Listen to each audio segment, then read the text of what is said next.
Today, I want to talk to you about motivation. It's such an important topic for all of us in our personal life and in our business life. And an enormous amount of research has been done on this subject. Books have been published on it.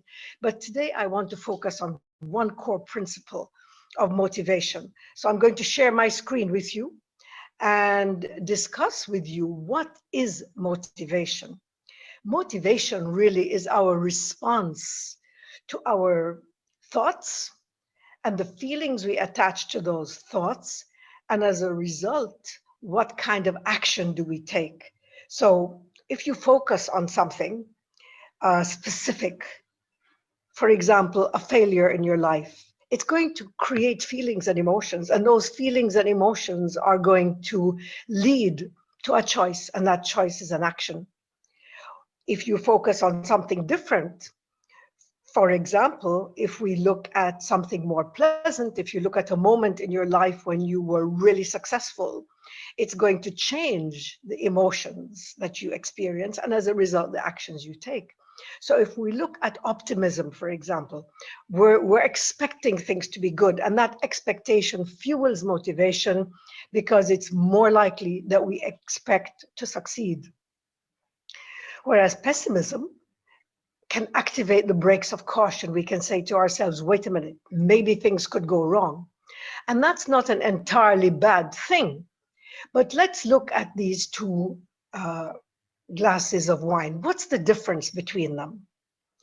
The difference, as you have probably already guessed, is the difference of the classic half empty, half full.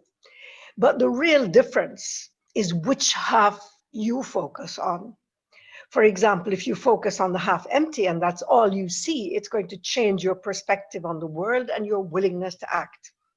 Whereas if you focus on the half full, it is also going to impact your perspective and what you choose to do. It changes your choices, consequently your motivation. So let's look at what is the fundamental difference between pessimists and optimists. And I'm going to look at the extremes. A pessimist is someone who looks at failure when things don't go right as something that is their personal responsibility. They take it personally. They say, I am a failure. The second thing a pessimist does is to make that failure pervasive, which means they generalize it to everything in their life. Not only did they fail at a specific thing, but they are failures at everything. And to make matters 3 times worse, they consider that it's permanent. And they say, this is a failure that will never change. This is who I am. Nothing can change because it's permanent. That kind of thinking, that kind of focus will engender emotions of helplessness and as a result, very low action. On the other hand, an optimist looks at the world differently. An optimist takes the failure or the problem and looks at it in a situational way. They say, what went wrong here? Let me understand what happened in this situation. The second thing an optimist does, an optimist is very specific. An optimist says, what did I do? Did I not give enough time? Did I not prepare? Which means the mindset here is problem solving. And of course, most important of all, in the eyes of the pessimist, this is just a temporary setback, and the next attempt may lead to success. If you're interested in learning more about this, Martin Seligman has spent his life work doing research on this, and one of the classics that he has written is Learned Optimism, and you can go very deeply into the subject if you're interested. So, is it better to be a pessimist or an optimist? No. It's very good to be balanced.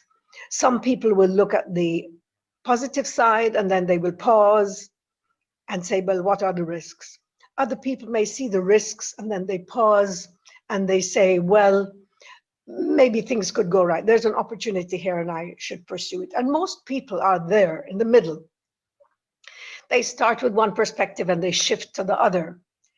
The people at the extremes are the ones most at risk, the ones extreme left who don't feel that anything can go right. Maybe people who are not highly motivated to do much. They may be overcautious. It's not a bad thing if it is in check. And the same is true for the pessimist, for the optimist. If the optimist looks at the world with positive expectations, if the expectations are too positive, they may take unwarranted risks. So the antidote is indeed balance. And one last thing, if you're really interested in knowing more about this subject, at ICTN, we offer an awesome program called 9 Unbreakable Laws of Self-Confidence. If you're interested, download the outline and have a look. Thank you very much for listening. Take good care till we meet again.